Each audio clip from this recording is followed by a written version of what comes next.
Seedream 4.0 tutorial and review. Is it better than Nano Banana? When I first tried Seedream 4.0, I was honestly surprised by how powerful it felt compared to Nano Banana. I've used Nano Banana for a while, mostly for realistic visuals, but Seedream 4.0 took things to a whole new level. The first thing that caught my eye was the image quality. It can generate crystal clear visuals in full 4K, and the details are just incredible. Every texture, every shadow looks so natural, it almost feels like real photography. Another thing I loved is the creative flexibility. With Nano Banana, I used to get one result per prompt, but with Seedream, I can get multiple variations instantly. It's perfect when you want to explore different looks or concepts without retyping everything. And the best part? You can edit prompts naturally.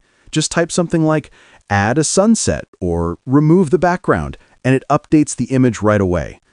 The interface is smooth and beginner-friendly too.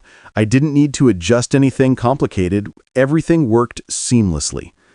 While Nano Banana is still slightly better at handling human faces, Seedream clearly wins when it comes to artistic freedom, batch outputs, and high-quality results.